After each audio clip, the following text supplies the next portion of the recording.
Hello, good evening, and thanks for being with us tonight. I'm Blake Burman. Seizing ships. Are we about to see more U.S. troops propel right onto Venezuelan oil tankers? I will just reiterate that the Trump administration is executing on the president's sanction policies and the sanction policies of the United States. What the White House is telling News Nation tonight about potential U.S. actions, plus the bitter pill. Democrats and Republicans finally taking a vote to try to stop rising health care bills. What we're learning tonight about the stalemate. Also this evening, Charlie Kirk's accused killer. Tyler Robinson making his first in-person court appearance today. Brian Enton joining us in a minute to break down the judge's first big decision. And AI warfare, an exclusive look at the military's new technology that is reshaping the battlefield as we show you the future of warfare. But first tonight, trapping tankers. It is this footage right here that had Venezuela and several other parts of the world on notice.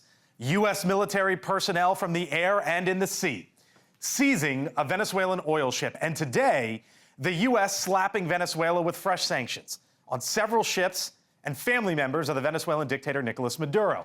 Now, for the first time since that video, the White House fielding questions about what could come next.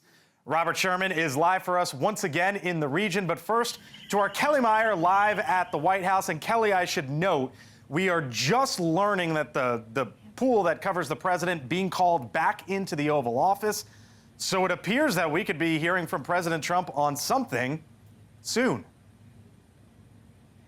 Yeah, that's right, Blake. We just got that in, that the pool of reporters here at the White House, they're being called into the Oval Office. So that could happen any moment where the president could break in, and we could hear more from him on this exact topic. But White House Press Secretary Caroline Leavitt told me earlier today that seizing the oil tanker is, quote, effectuating the administration's sanctions policies. And when I asked her if the president sees potential land strikes as being aligned with his supporters, especially his MAGA base, or if a ground invasion risks a prolonged war, this is what she had to tell me about that. Prolonged war is definitely not something this president is interested in. He's been very clear about that. He wants peace. He also wants to see the end of illegal drugs being trafficked into the United States.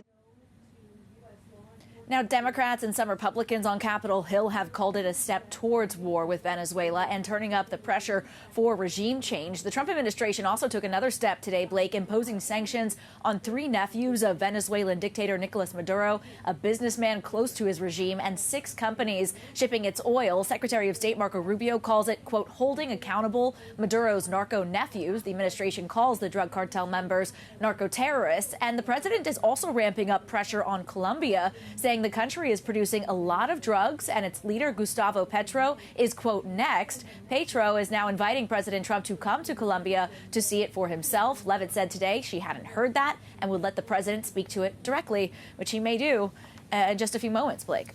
The region there clearly on notice. Our Kelly Meyer live tonight over at the White House.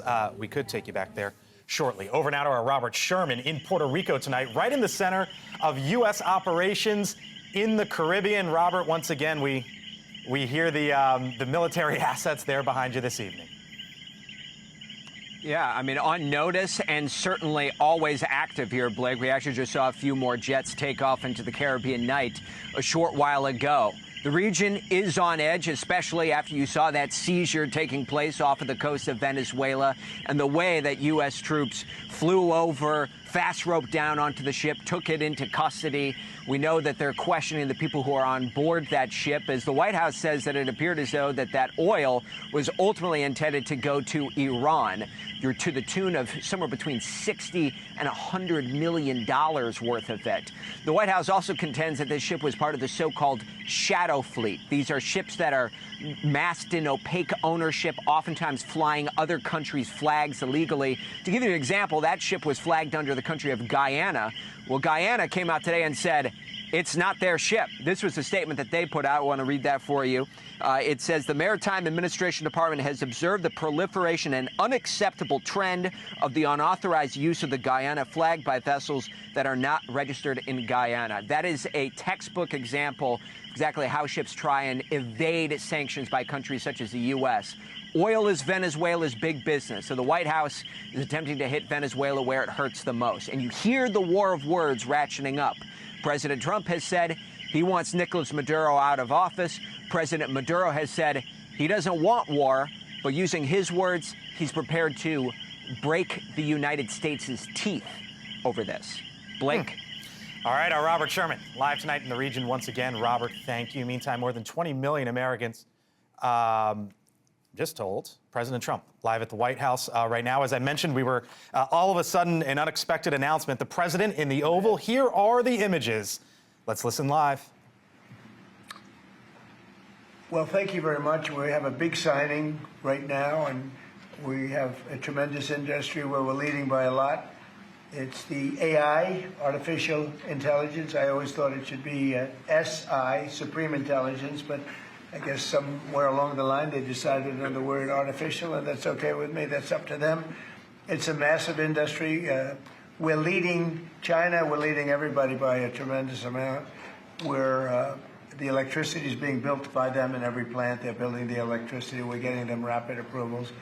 But they're spending trillions of dollars, and they can't.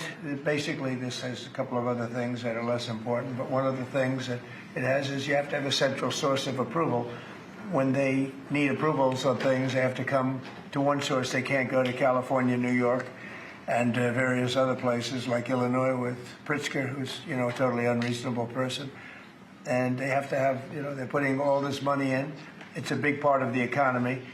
And there's only going to be, I think, one winner here. I don't know if anybody agrees with that. I think most people agree. But there's only going to be one winner here, and that's probably going to be the U.S. or China. And right now we're winning by a lot. China has a central source of approval. I don't think they have any approval. They just go and build. But people want to be in the United States, and they want to do it here. And we have the big investment coming.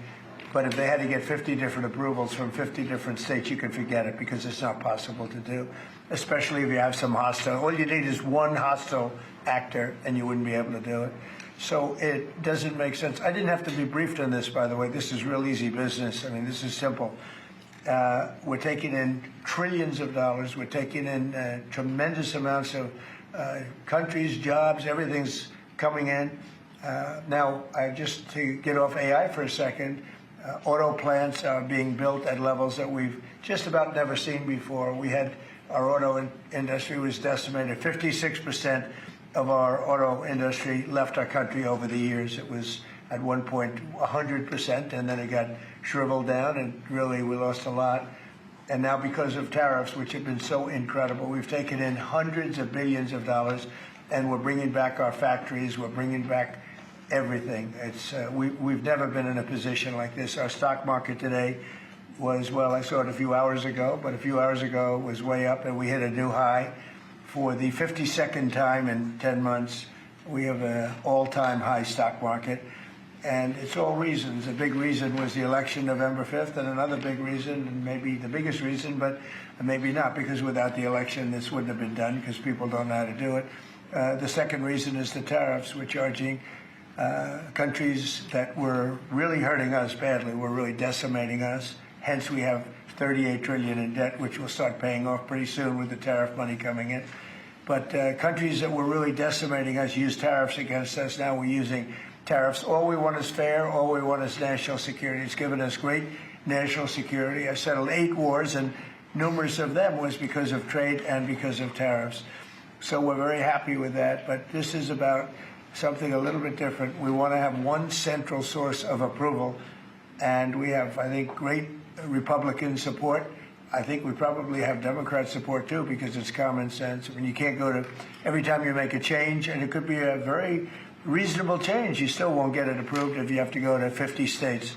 So this centralizes it, and it's something which the people behind me, the very distinguished people, all, but Tim Cook just left of Apple and spoke to all of the big companies, great companies. and they won't be able to do this. This will not be successful unless they have one source of approval or disapproval, frankly. You could have disapproval too, but it's got to be one source. They can't go to 50 different sources. So I just want to thank everybody for being here. And Will, what would you like to add to that? Sure. Mr. President, as you said, in keeping with your commitment to grow the American economy, create potentially millions of new American jobs, and maintain America's technological and military superiority in the years ahead, this is an executive order that orders aspects of your administration to take decisive action to ensure that AI can operate within a single national framework in this country, as opposed to being subject to state-level regulation that could potentially cripple the industry. David Sachs, your AI and crypto czar, has been one of the key players and key authors behind this EO. He can give you more of the granular detail, but the big picture is that we're taking steps to ensure that AI operates under a single national standard so that we can reap the benefits that will come from it in terms of economic growth, job development, national security, and technological edge. And it's really the biggest industry that anybody's seen. I mean, it's taking off. And again, I believe there'll only be one country that really benefits, and it should be the United States. And it will be if we do this, if we're unified. We have to be unified. China is unified because they have one vote. That's President Xi. He says do it, and that's the end of that. You know, we have a different system, but we have a system that's good, but we only have a system that's good if it's smart. David Sachs, can you say a few words, please? Yes, sir. So, as you pointed out, we have over 1,000 bills going through state legislatures right now to regulate AI. Over 100 of them have already passed. 25% of them are in California, New York, and Illinois. You've got 50 states running in 50 different directions. It just doesn't make sense. We're creating a confusing patchwork of regulation. And what we need is a single federal standard. And that's what the CEO says, sir, is it basically states that the policy of your administration is to create that federal framework. We're going to work with Congress, like the chairman here of the Commerce Committee, Senator Cruz, and other members of Congress to define that framework. In the meantime, this EO gives your administration tools to push back on the most onerous and excessive state regulations. We're not going to push back on all of them. For example, kid safety, we're going to protect. We're not pushing back on that, but we're going to push back on the most onerous examples of state regulation, sir. So I spoke with other Republican senators, and we have great approval. I think I spoke to anybody that even had any question and seemed to have gotten approval. Ted Cruz has been a very strong advocate of common. This is common sense. I mean, I think it's nothing more than common sense. Please, Ted. Listen, this is the single most important economic question in the country and in the world. Who wins the race for AI? You look back to the 1990s, there was a similar inflection point with the beginning of the internet, the dawn of the internet. And Bill Clinton was president at the time. He signed an executive order, just like you're doing, that put into law a light touch regulatory approach to the internet. And the result was incredible economic growth and jobs in the United States. At the same time, the European Union took a very heavy-handed regulatory approach. Here's an amazing statistic, Mr. President. In 1993, the U.S. economies and Europe's economy were virtually identical in size. Today, America's economy is more than 50% larger than Europe's, and the two drivers of that are tech and the shale revolution. It transformed this country, and AI is the same thing. It's a race, and if China wins the race, whoever wins, the values of that country will affect all of AI. We don't want China's values of surveillance and centralized control by the communist government governing AI. We want American values of free speech, of individual liberty, of respecting the individual. So this executive order, I believe, is tremendously important. Thank you for your leadership. Well, thank you very much. And Scott, please. Yes, sir. This is pass-fail. As you said, this is the biggest technological innovation in our country's history. We've seen the canals, we've seen the railroads, we've seen the utilities, we've seen the build out of the internet and the fiber, and now it's AI, and it is pass-fail versus China. We have the lead, we've got to maintain it, and it is also going to be the single biggest source of economic growth. But everything else we do, with our defense, there's no use in having a golden dome if China's AI can get around it. There's no use in spending all this money on defense. And the U.S. will remain the leader in this under President Trump's leadership. He has accelerated the growth. We're actually going to move ahead further. We are seeing building everywhere, construction jobs. There are going to be jobs at the AI data centers. And most importantly, President Trump had the incredible idea to allow the companies to create their own power. And we are going to see soon that communities near AI facilities will have the same or lower electric costs than other communities, which is a great innovation. So this is an important document today. Do you have any questions? On this subject, President Trump, are you more worried about the U.S. winning the race for AI dominance with China or about AI's potential threat to humanity? Both. We're looking at that very strongly. We have a lot of threats in the opposite way if we don't do it. You know, you look at the medical and medical research. Already the things that have come out of AI in terms of medical and cancer research and things, we're way ahead of what we ever thought we'd be, just from the infancy of AI. So really both, and we want to be very careful with it. We also know that a big part of our economy, it could be 50, 60% of our economy going forward, for a period of time at least, especially during the startup, is AI and AI-based. We have trillions of dollars of construction going on, and that construction would stop, or it would certainly be, a lot of it would be halted. So, look, we're leading China. We're leading China by a lot. China knows that, and not doing this would be the greatest gift to China and other countries, but China in particular, that China has ever received. And with Venezuela, now that we've seized this tanker, is the campaign against Venezuela still just about drugs, or is it now also about oil? Well, it's about a lot of things, but one of the things it's about is the fact that they've allowed millions of people to come into our country from their prisons, from gangs, from drug dealers, and from mental institutions, probably proportionately more than anybody else. They came in from many countries. We're getting them out. We had 11,888 murderers come into our country. Many of them are from Venezuela. We had thousands of Tren de Aragua, the gang, come in from, which they say is the most violent gang. I don't know. MS-13 is pretty bad, but Tren de Aragua, they say, is the most violent gang. That comes from the prisons of Venezuela. It came out of the prisons of Venezuela. So it has to do with a lot of things. They've treated us badly, and I guess now we're not treating them so good. If you look at the drug traffic by sea is down 92%. And nobody can figure out who the 8% is, because I have no idea.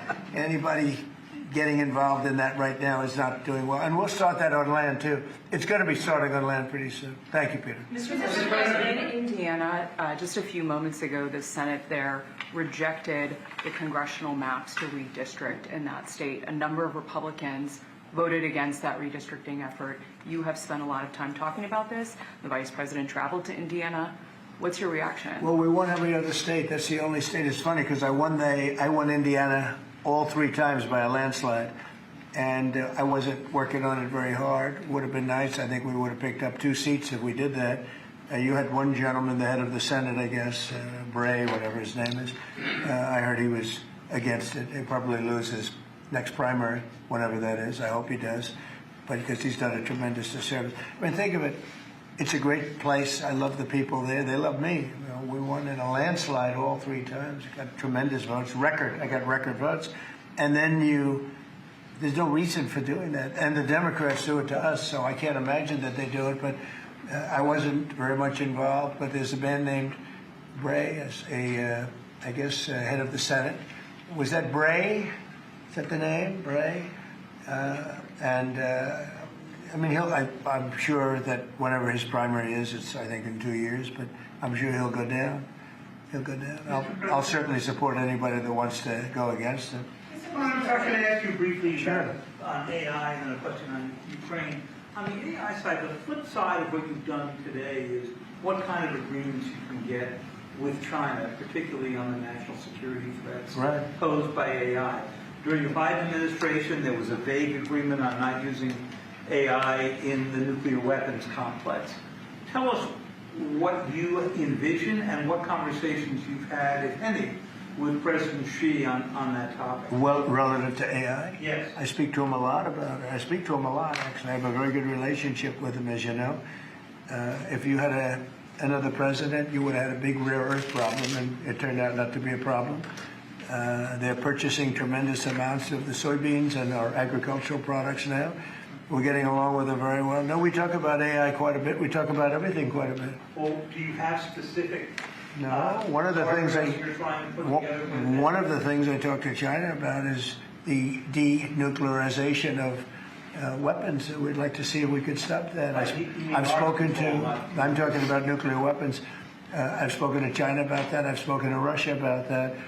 And I think it would be something that we would want to do, and they would like to do, and I think Russia would like to do. They've said they won't join you to start, or a follow-on. Well, that's what they've told you, but you know what they tell you is different than what they tell you.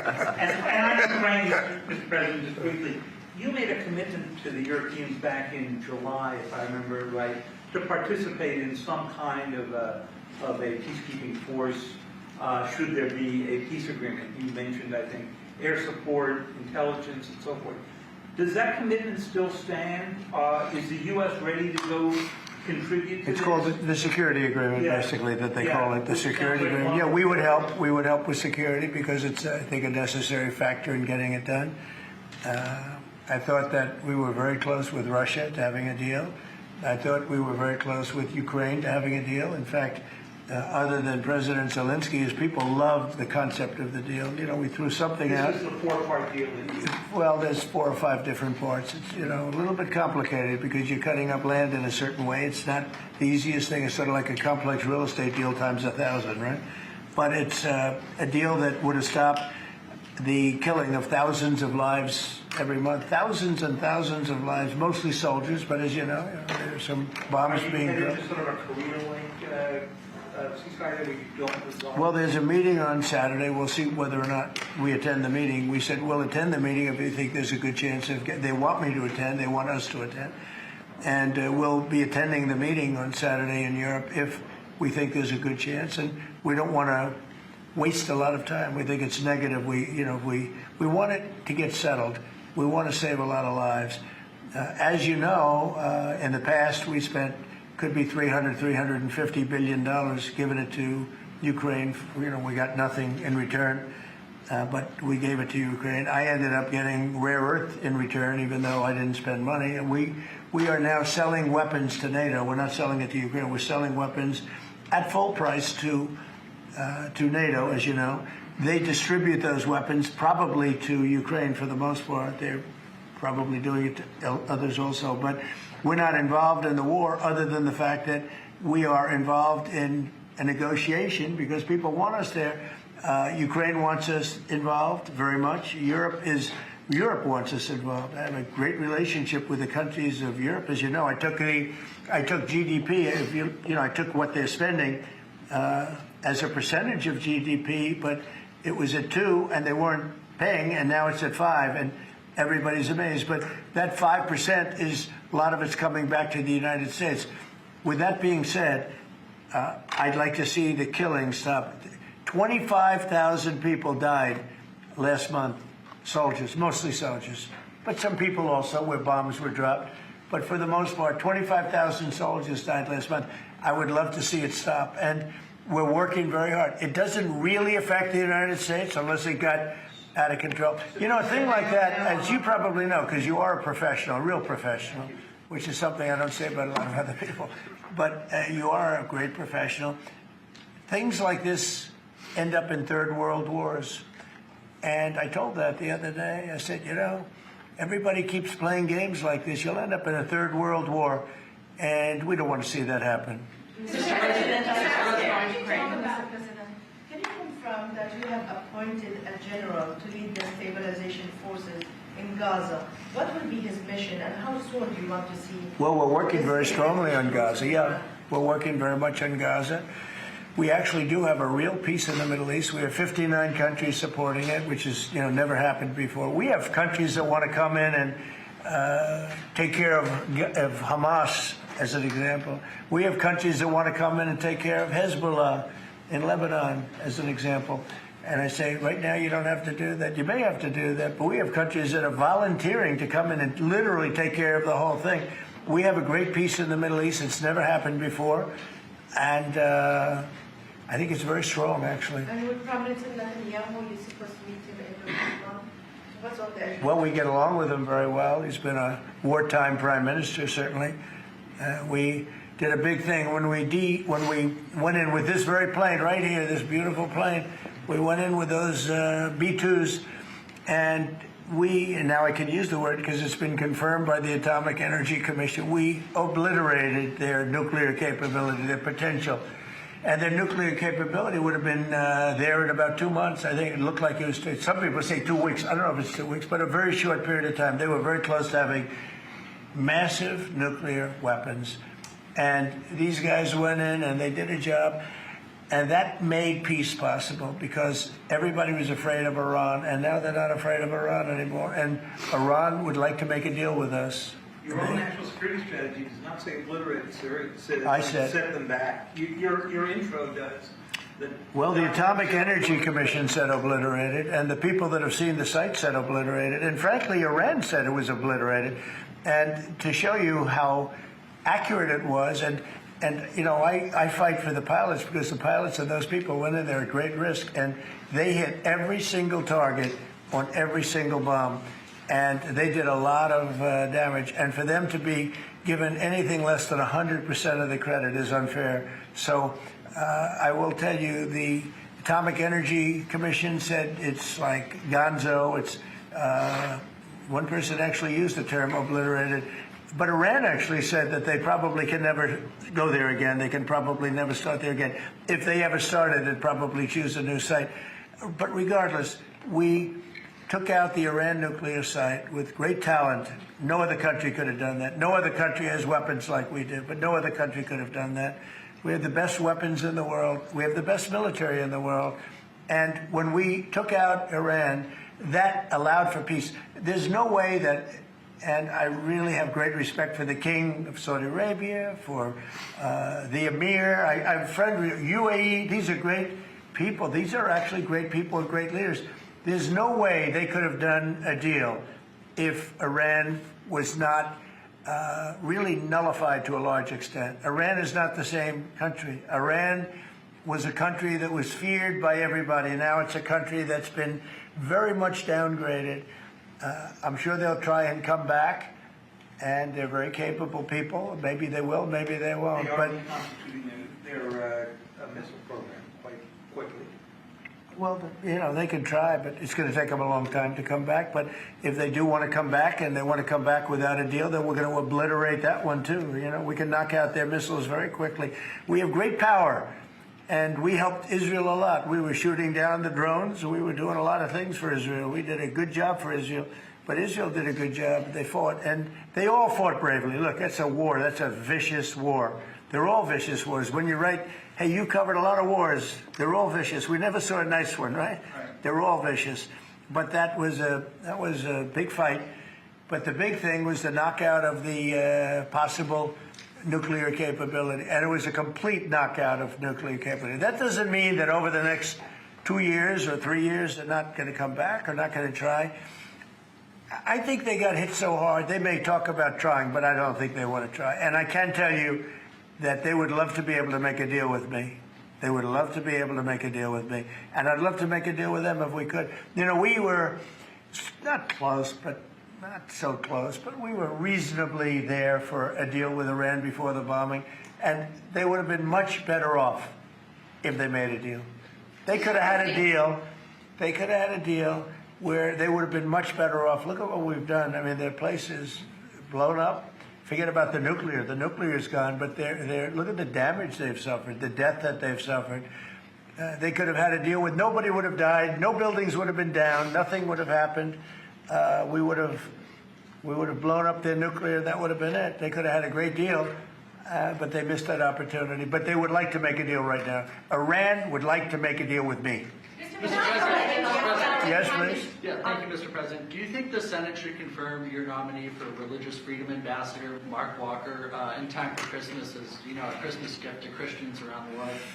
Well, I don't know. I mean, I've heard good things about Mark. Why has something come up that I don't know about? Well, he was nominated in April, and he still hasn't received even a... Well, I'd like to see him. I mean, I'm hearing very good things about him. So I thought by asking that question, something new came up. There's breaking news about Mark Walker. I'd like to see him. I've always found him to be a high-quality person, frankly. Yeah, I'd like to see that happen. I will say John Thune, though, has done a good job. He's approved. He's gotten hundreds of people approved. We have a roadblock with the Democrats. They're just obstructionists, that's all. That's all they're good at is obstructing. They're not good at creating. They're only good at obstructing and wanting open borders and men and women's sports and transgender, all things that transgender for everybody, all things that people don't want.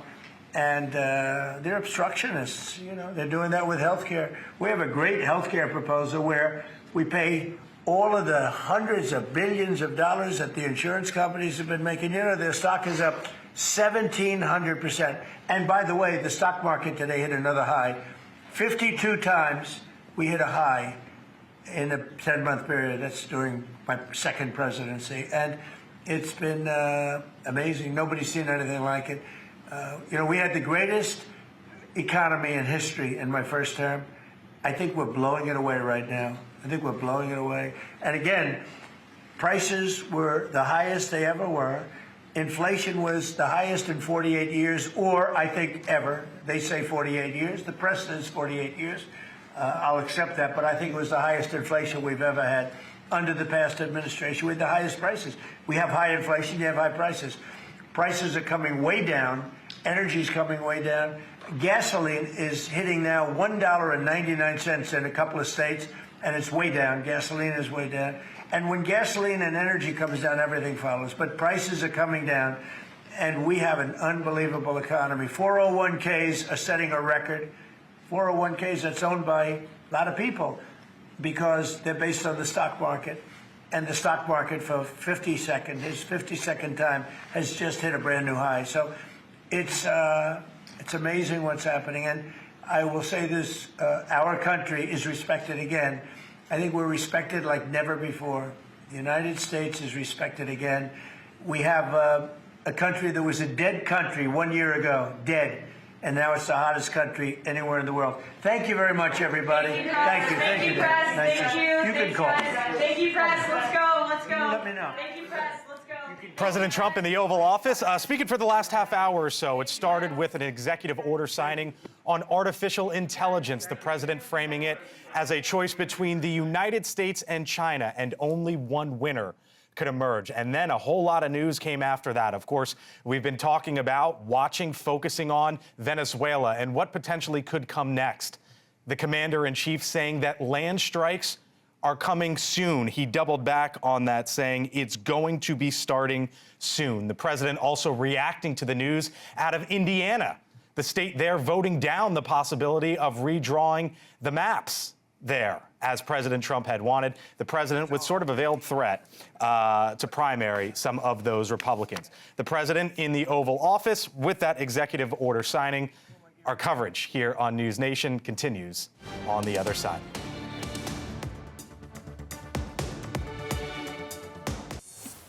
We heard President Trump talking about Indiana just moments ago, and for good reason why. Republicans there delivering a defeat to their own party in the redistricting wars. All right, the machine is now closed. Clerk will tally the roll. 19 ayes, 31 noes. This bill has been defeated. No, please stay quiet in gallery. Thank you. At the scene just moments ago in the Republican-controlled state Senate, as it voted down a move to redraw the state's maps and potentially give Republicans 2 additional congressional seats. Now, despite having a 40-10 Republican majority in the state Senate there, the bill defeated by a convincing 31-19 vote. The Trump administration, as you might know, has been pushing for redistricting in Indiana, even sending the vice president to that state to lobby for the new map. So what does this say about the president's power, the 2026 elections, and what might come next there in Indiana? Joining us now, fresh reaction. He is the lieutenant governor in the Hoosier State, Micah Beckwith, with us live tonight. Lieutenant Governor, thanks for being with us. Your initial reaction to this in your home state tonight. Yeah, thanks for having me. We're really disappointed that it didn't go through. Obviously, President Trump has taught the Republican Party around the nation how to fight. Today, the Indiana Senate said we're not fighters. We're just going to get pushed around by states like Illinois, California, Massachusetts, and that's what happened. And so I'm very, very disappointed that we didn't stand with the president, a president that has fought for us on so many conservative issues. And today, the Indiana Senate said, nope, we're not going to fight for you. Donald Trump Jr., if Indiana Republicans side with these never-Trumpers to do the dirty work of Democrats, I'll be spending a lot of time in Indiana next year. Alex Bruzewitz, who's a political advisor to the president, saying we'll be launching primary challenges against every last traitor, his words, who voted no, effective immediately. You're a Republican. Your colleagues on your side of the aisle who voted against this, do you want them primaried? Yeah, I think we need to start going down that path. Listen, I've been, talking to people all over Indiana for years. I've been in the political world. I've been a delegate myself since 2016 at the conventions, the grassroots. I know that world well. And for years, the Senate has been known as the place where conservative bills from the Indiana House go to die. And so this isn't the first time that we've seen a weak Senate. This isn't the first time that we've seen something like this happen where conservatives are shaking their heads saying, what is happening to the Senate? Now it's just on national display. And so we welcome that. We welcome Donald Trump Jr. to come in, and we're going to find some really good America First candidates to run in this next primary season. Lieutenant Governor, I have said this to Democratic lawmakers. I have said this to Republican lawmakers on this show as well. It's a race to the bottom. Both sides here with redistricting. Don't you feel that way? Like it was Texas and then California and then Indiana and then maybe Virginia and on and on and on. Do you feel like you're in a race to the bottom right now? Yeah, I think so. But here's a silver lining in this is that if we keep doing this one-upsmanship, finally the Supreme Court will step in and actually say, hey, these are the rules that everybody has to play by. You know, conservative states for years have been going quietly into the night. What we're doing, what President Trump has said, hey, stop doing that. You're getting hosed, you're getting taken to the bank and screwed every which way. You need to start fighting back. And so we're doing that. So it really wasn't Texas that started this. Illinois, states like Massachusetts, Connecticut, Maine, they've been doing this for years. Now what President Trump is saying is, hey, fight back. Are you guys done? Are you going to try to take this up again? Maybe redraw another map? Are you done? I don't think it's going to come back this session, but I do think the governor and we've talked about it. He may call another special session. We may see a map come up next year. Now it won't be in time for the midterms, but I don't think this fight is over. I think it's just getting started. It won't be in time for the midterms, you say? Correct. I don't know if we're going to get a new map for the midterms. That's probably unlikely. However, I don't think this fight is over. All right. Micah Beckwith is the lieutenant governor there in Indiana. It is a big night, as I mentioned, in your state. We appreciate you jumping on with us tonight here on the Hill. Thank you, sir. Thank you. Of course. Well, still to come, the president, if you watched him live in our show moments ago, he said land strikes in Venezuela are coming, quote, soon. Of course, just a day after the U.S. military, seized an oil tanker off the coast of that country.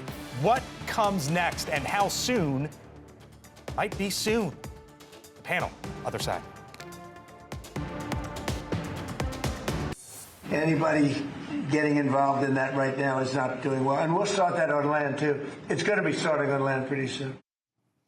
President Trump in the Oval Office just moments ago, as you heard him there, saying land strikes in Venezuela are coming soon. It's just a day after we saw this video, U.S. troops seizing a Venezuelan oil tanker in the Caribbean. And as Reuters reports, the U.S. could potentially be involved with more of this and Venezuelan ships. Full panel here with me now. Julia Manchester, White House reporter for The Hill. Bill McGinley, former White House cabinet secretary in the first Trump administration. And Scott Bolden, former D.C. Democratic Party chairman, News Nation political contributor. Gentlemen, hello to you both. Hello. Julia, hello. I thought that was pretty big in the Oval. We've sort of heard the president talk about the possibility of land strikes, but he didn't back off the idea that this is coming, in his words, soon in Venezuela. Yeah, the only thing is he's been saying this for a few weeks now. He keeps saying they're coming soon, and he keeps repeating that. And we're just getting so much mixed messaging on this that I don't really know what to make of what comes next. You know, it was interesting. Kelly Meyer in the Oval Office, or excuse me, the press room earlier today, asked Caroline Leavitt, you know, if the president sees the seizure of this oil tanker in Venezuela as an escalation. And Leavitt essentially said, no, he sees it as an effectuation of his sanctions policy. So I don't know. I think still we don't know what the end game here is. Additionally, today we saw sanctions from the U.S. government on Maduro's 3 nephews, plus some Venezuelan shipping companies. So I think the question is, when does President Trump really take action, or is it still this will he, won't he game? Where do you think the commander-in-chief is? I think, number one, he's using all the toolbox he has at his disposal that Congress has given him. The OFAC sanctions that were placed on the Venezuelan oil, the seizure of the tanker was pursuant to that law. That is authorized by Congress. That was not a military action. I believe that was DHS and FBI. I think what they're doing is they're going back and looking at the rule book that Congress has already put in place, and they're using every lever that they can short of this. Now, the president did say you may see some land action soon. That would be a major escalation, he was asked today in the Oval, Bill, is this about oil or drugs? And he said it's about a lot of things. Yeah. So it seems like, and I've been saying this on this show, that there is a much bigger geopolitical play here potentially for the president. Yeah, and I think it comes into the U.S.-China competition. I think, Venezuela has been supplying oil to Cuba, who then sells it on the black market. I think the president's trying to choke that off, to try and deny that in the competition with China. And I think this is all part of that global sphere. We've talked about a muscled-up Monroe Doctrine for the Western Hemisphere. A lot of that has to do with China. We certainly don't sound legal ground in regard to the seizure of the ship, because if that oil was headed towards a sanctioned country, if you will, then they've done it legally sound, and the forfeiture process they're going through. I think this is all about getting Maduro out. For whatever reason, they've had enough. Diplomatically, under Trump 1, they were trying to get him out, and now they're doing the narco-terrorist thing. Now they're seizing the oil. If they seize the oil and they seize enough of it, they could bring them either down more economically. Who are they going to bomb, though, right? I think the president intends to start making some land strikes. But one, is he going to get permission from Congress to do it? Because if he's in a war, he needs to. But secondly, where would he start bombing? Would he bomb drug factories or where cocaine is being developed? Who knows? But I think he's on less legal ground by taking strikes at Venezuela. As a Democrat, and you look at this and you have lots of questions, the seizure of that ship, you're totally comfortable with, because it's a sanctioned ship. Yeah, and they're going through the forfeiture process as a former prosecutor, very familiar with it at the state and federal level, so he's got grounds to do that. Now, what he doesn't have grounds to do is, I think, to start bombing Venezuela. That's going to be a bigger challenge, because what is the outcome? What is the goal and objective? He's not putting boots on the ground. Julia, it was interesting to me that at the beginning of this, a few weeks ago, the president openly talked about covert CIA operations. Right. Which, for those of us who have always been around Trump, and you know this, it's always all options are on the table. That time, he was openly talking about it. Now the White House has gone back to what they normally say, which is, we're not going to broadcast our operations. And it's now, that's why that's such an open-ended question of what comes next. Absolutely. I mean, they're keeping their cards close to their chest. They might be seeing what moves Maduro makes next as well. I mean, remember, the president has been somewhat in touch. He's spoken with Maduro at least once that we know of. So I think they're waiting to see what happens there. And they're also, I think, keeping an eye on Congress, because remember, in terms of what action he takes next, in terms of, does he get congressional approval, et cetera, there is some pressure from, I would say, some Republicans in Congress, particularly when it comes to these boat strikes and that particular September 2nd boat strikes. There's a lot of questions. There's been some concerns from Democrats and even some Republicans. So I think the administration is treading carefully there. If I'm Maduro, real quick, if I'm Maduro, I'm looking for where my friends are, because I'm looking for my friends to show up. Oh, I think they are in places where he might be next, which is Russia or somewhere Come help me, please. in another part of the world. Yeah. All right. Meantime, how about this? Time Magazine naming the architects of AI as their 2025 Person of the Year. The second cover inspired by a famous photograph from the 1930s. I want to show you. So here's the cover, right? You can see it, and this is obviously the old famous 30 Rock when they were building it back in the day in 1932. So here's the cover, and here's who's on it, right? You obviously have Mark Zuckerberg here, Elon Musk, Sam Altman of ChatGPT, OpenAI fame, and this is who they are naming as their Person of the Year. And guys, here's why I talk about this and bring it up. Julia, when you look at this politically, AI kind of came up on us like this. Yeah. And there's a whole lot of politics behind it, both in favor of it and against it. Absolutely, and there's a big question of how the U.S. regulates it. You are seeing Donald Trump with this executive order he is signing, really trying to take a blanket federal approach to this and really get ahead of the ball on that. I am curious to see what the reaction in various states are. We know that Florida Governor Ron DeSantis, a one-time rival of President Trump, has come out against this action, or the federal government at least taking the lead on this. So I am curious to see what DeSantis's next moves are, if there is any resistance in the state, or in the states in general. But we are really in uncharted territory. So here's how President Trump framed it today. If you were watching again, top of the show, he started with this executive order signing on AI. Here was the president. I think most people agree, but there's only going to be one winner here, and that's probably going to be the U.S. or China. And right now, we're winning by a lot.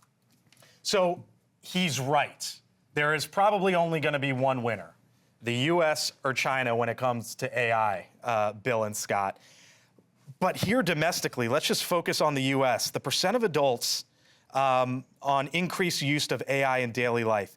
About a third of the country was concerned of this in 2021. Let's look at 2025 now. Half of the country is basically saying, you know what?